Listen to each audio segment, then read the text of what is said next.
샬롬, 주님보다 앞서지 않고 겸손하게 주님의 뜻을 따르는 삶 되시기를 소망합니다. 함께 나눌 말씀은 민수기 25장 1절에서 18절이고 12절 13절 읽겠습니다. 그러므로 말하라. 내가 그에게 내 평화의 언약을 주리니 그와 그의 후손에게 영원한 제사장 직분의 언약이라. 그가 그의 하나님을 위하여 질투하여 이스라엘 자손을 속죄하였음이니라. 아멘. 이방 사람 발람을 통해 이스라엘을 향한 하나님의 영원한 계획이 전달되었음에도 이스라엘 무리 가운데 공공연히 펴져 있는 우상 숭배와 음행으로 인해 하나님의 진노의 연병이 임했습니다.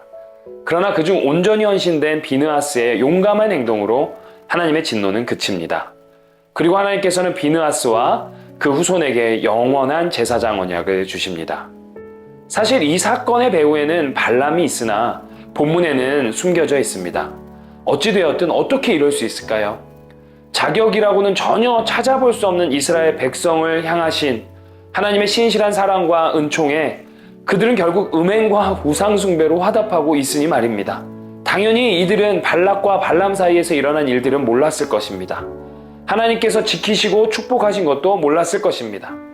어쩌면 거대한 모압왕 발락의 저주는 모면했지만 정작 작은 모압 여인의 의혹은 이겨내지 못한 겁니다. 다시 말해 외부의 저주의 주술보다 내부의 음행과 우상숭배가 더욱 강력했다는 것이죠. 이 부분을 보면서 하나님의 사랑은 인격적이라는 것을 다시금 깊게 묵상하게 됩니다.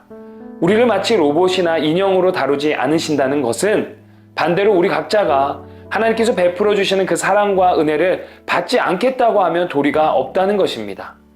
겉으로 보이는 것은 정말 쉬워요. 적의 정체를 쉽게 파악하기에 크게 넘어질 일이 없어요. 그러나 보이지 않는 내부의 적은 너무나도 위험합니다. 다시 말해 우리를 무너뜨리는 것은 눈에 선명히 보이는 거대한 세력이 아니라 하나님보다 나를 더 사랑하는 마음, 하나님보다 무엇인가를 더 사랑하는 우상, 욕망이라는 것이죠.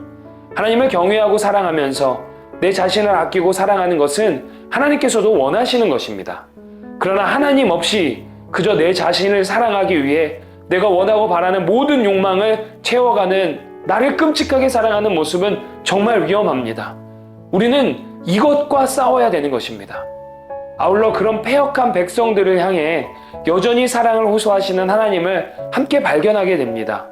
징계와 심판도 결국 사랑을 바탕으로 하신 것임을 깨닫게 되는 것이죠. 질투하시는 하나님은 그만큼 우리를 사랑하신다는 반증입니다. 그리고 그 사랑에 반응한 한 인물이 오늘 등장하는데 그가 바로 비느하스입니다. 그의 용기 있는 행동이 이스라엘을 더 큰 공경에서 구하게 됩니다. 나 한 사람의 신앙과 삶이 공동체를 세울 수도 혹은 무너뜨릴 수도 있음을 기억합시다. 그리고 인격적인 하나님의 사랑에 우리의 전 존재를 걸고 반응하며 공동체를 세우는 신앙인이 될 것을 우리 함께 기도합시다. 신실하고 미쁘신 하나님께서 우리를 도와주실 것을 믿습니다. 여러분 참 소중합니다. 우리 다음 시간에 만나요. 샬롬.